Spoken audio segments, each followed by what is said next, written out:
Potato na serve mo na sa akin. Oo! Okay na, direct? Playing.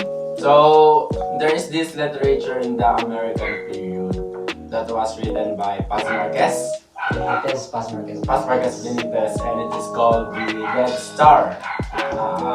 There are three main characters in that literature. Is Alfredo, Esperanza, and Julia. Okay, so what happened in the summary of that Red Star? What happened is the three persons, there is Alfredo and Esperanza who are lovers. They are a couple for 3 years and they decided to get married after 3 years.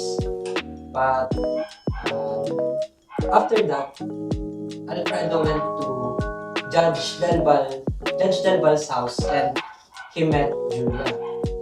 And Julia is the sister-in-law. In that story, Julia is the top gun. Yes. The one that got away.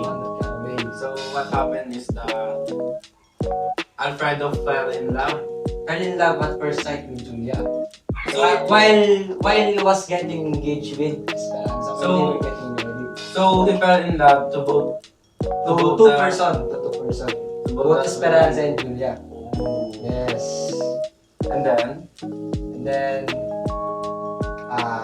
while Julia did not know that Alfredo is getting married, they have their sweet moments with each other. do you think that what Alfredo did is okay? I don't think it's okay because a man should be loyal, faithful to only one girl. But Esperanza and Alfredo is an arranged marriage, right? Or they fell in love? Alfredo and Esperanza's family were acquainted with each other, but their love was pure.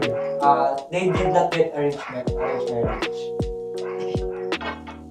So he fell in love with Esperanza, and then he also fell in love with Julia. Yes, he fell in love with two girls. And then what happened is they have this sweet moment before the marriage of Esperanza. Yes, it's like doing something without your partner knowing. It's like being like traitor to your partner because when you are together, you are flirting with another girl. In that story, Esperanza know that Julia and Alfredo is a team. No, she did not know, but she have a hunch. has a hunch. She was getting clue because Alfredo was acting something different. Yes. And then after that, they get Julia has to leave because of her hometown. In her hometown, she has a festival to celebrate, so she has to get home. While she was getting home to her town, Esperanza and Alfredo were getting married. So after that, fast forward to 8 years. so what happened is that Julia is the top guy and Alfredo didn't love Esperanza anymore. But they still got married. No, it's like Alfredo loved two girls. She loved Esperanza while she also loved Julia. But since he was Since Julia is away, since he was already engaged with Esperanza, he has no choice but to marry her and leave Julia, as it is the norm in our society. in the Filipino word, napilitan. Yes. He was forced to marry her And then, because of commitments. then after 8 years, After 8 years, Alfredo met Julia again. Alfredo went back to the town in hopes to finding Julia. And when she found Julia, they talked. After they talked, she went out of that house and she thought to, to herself that after 8 years something was lost. We no longer have the feeling. Yes, you no longer have the To feeling for Julia. Julia. That's why the Marquez named it the Dead Star. Yes, that's Because it's like a sun that is lost. Because when a sun died, when a star died, it lost all its shine. It lost all of its shine. That's why it's called the Dead Stars. But it's still, but there is this memory that is intact to Alfredo. yes, like a Death Star that existed in the past, but right now it's already dead. It's no longer existing. So with that being said, let's watch the first scene. The first scene in the Dead Stars. Yes. Okay.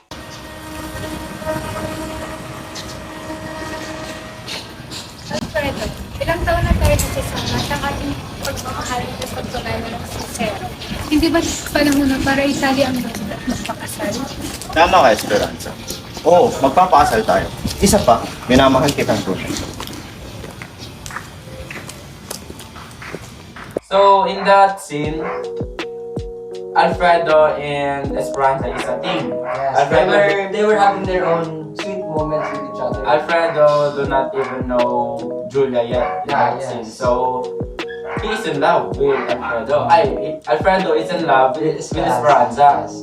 Their love is in that scene. Their love was genuine. They love each other with no third party. Genuine. Sorry. It's a genuine. So he really loved Julia. He really loved Esperanza. And they decided to get married in that scene because according to that scene, Alfredo and Esperanza really loved each other. With no one else that can hinder their marriage. They love each other purely and out of their heart. And in the second scene, Kamusta po kayo? At sino nga pala? Ayos lang naman, Alfredo. Siya nga pala ang hipag ko na si Julia. Sa mga tingin mo, mukhang nagagandahan ka na sa kanya. Sumasangayon ko ito. So in this scene, we saw that Alfredo was visiting Judge Dalval's house. And in Judge Dalval's house, we can see Julia here. And he met Julia. He met Julia in Judge Dalval's house. Yes. And at that scene, He fell in love at first sight. First sight with Julia. And Love at first sight. he said he was shocked to see her because he was really into her. He was mesmerized by her beauty in that scene. That after talking to Judge Dalval, after giving his respect to Judge Dalval, he immediately asked, "Who is that girl?" Right? For a man like you and me, you and I, do you think that when you love someone and you find another woman mesmerizing, do you think that feeling is so good? That it's good, that it's alright? For me, no, because if you already love one person and if you truly love her, then there's no other person that will get into your mind. You will never be amazed or be mesmerized by another girl. So Alfredo is in the wrong. Yes, he is in the wrong.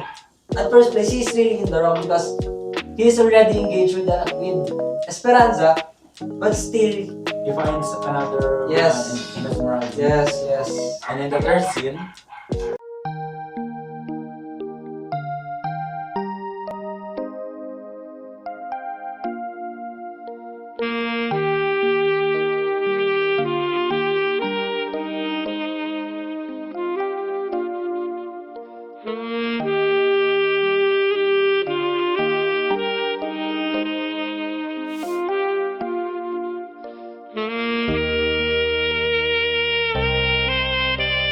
and in this scene, Alfredo and Julia is having a sweet time. Yes. And that is of course wrong because Alfredo is getting married to Esperanza.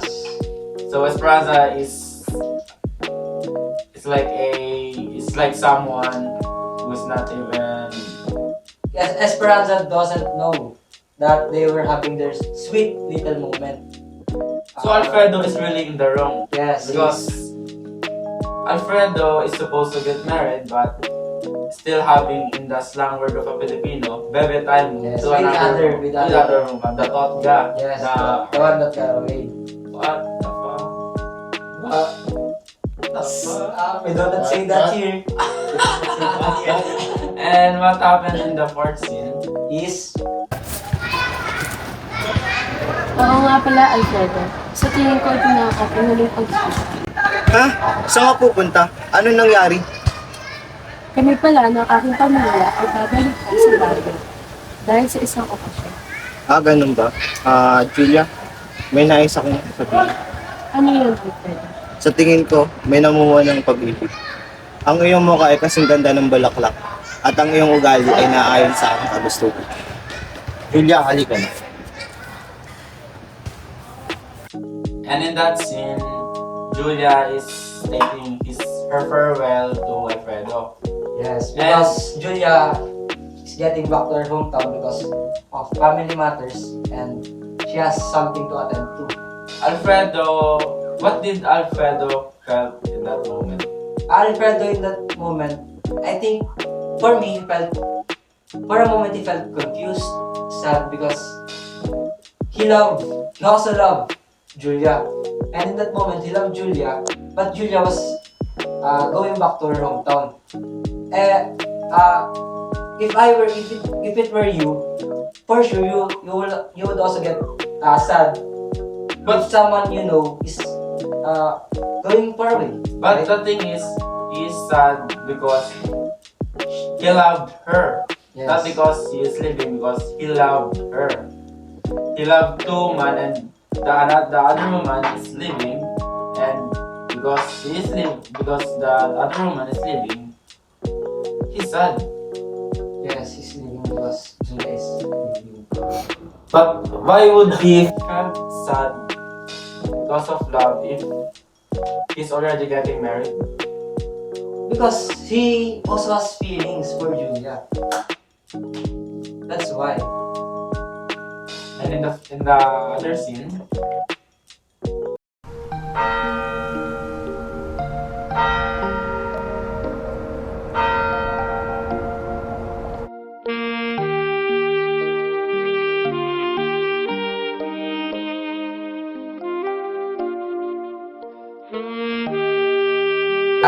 And in that scene that we just watched, we saw that Esperanza was already walking to meet Alfredo halfway to the church. So that just means that they were already getting married, and in this scene, Julia has already left the town. So yes, they were getting married. in that before they are married, is that Julia stated her farewell, and after that they got married, or a month after Julia stated her farewell. In the stars that we did not it was not said when did they get married, or yes, when they did get married, they did not say.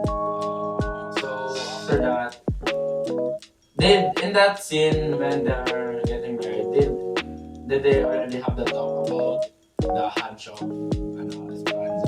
Yes, in that scene, Esperanza already talked to Alfredo about his hunch that he has other girls because they had this argument about Esperanza and her maid was leaving their house because of a man. Didn't Esperanza stated to Alfredo that if he really loved that other woman, he should leave her? Did Esperanza stated that? I don't think she said. I read in this another YouTube channel that Esperanza stated that he know that Alfredo and Julian is a thing, and she stated that he shouldn't continue this this marriage if he really loved Julia? Then maybe they continue their marriage because Julia is leaving the town, so there is no way that Alfredo can be with Julia. But for a moment, did you think that Alfredo just want to continue the marriage because of this? What you call this? Commitment. Commitment. Yes, I really think because if you already love a woman and if you are engaged with a woman and you fell in love with another, then I don't think that love is pure na. Because if you really love a girl, then you will not you will not see other girls in your eyes. Your eyes will just focus on that woman. So yes, I don't think that their love is pure after Alfredo met Julia. And after the marriage scene, Let's go to the next scene.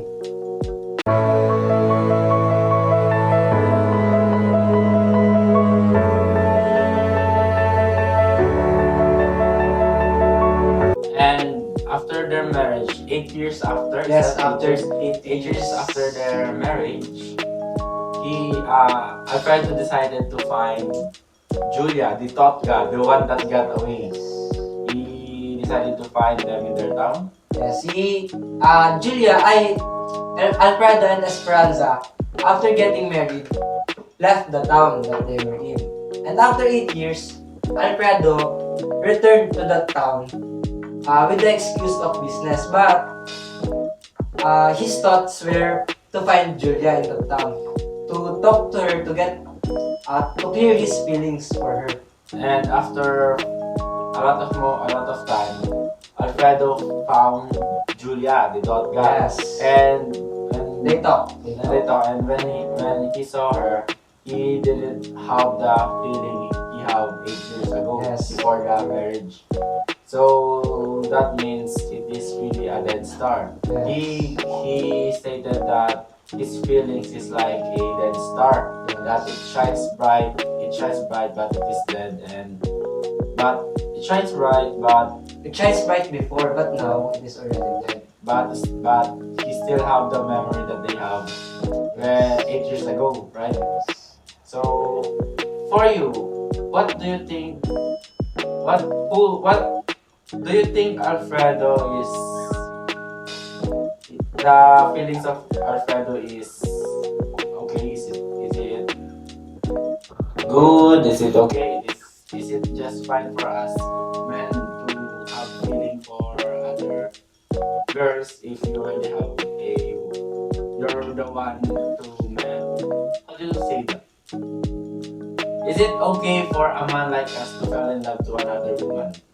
I like what I said earlier. No, because if you already love someone, then you should just focus on her. If you are in a relationship with another and you find someone else attractive and you feel that you love her, then that love is not pure. That love is can easily be broken. It is not strong. So what is the use of that? Diba? So how did Dead Stars become famous in the American colonial period? Direct? How did it become famous in the American colonial period? So, in the field of short stories, Dead Star by Marquez Benitez, written in the early 1920s, stand out as a model of perfection in character, delineation, and plot and message. Oh, so it's like that literature is new to them. Yes, it is like unique and it's imperfection to different aspects in that era. In that era, yes. So it became famous because of its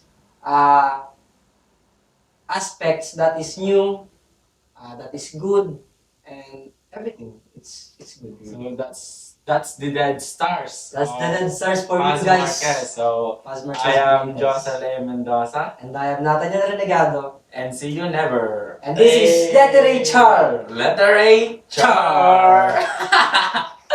Hey, okay na.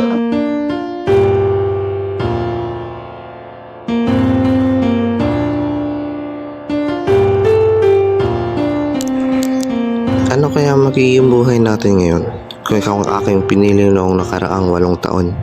Sana hindi ka lang isang patay na bitin sa langit, ngunit isang nagliliwanag na buhay sa araw-araw na buhay.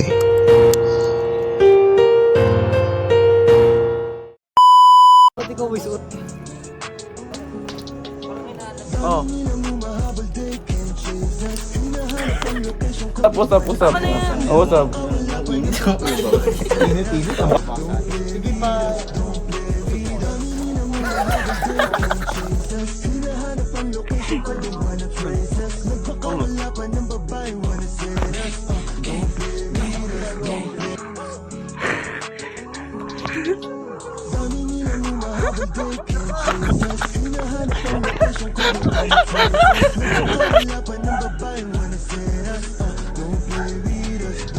Tamad!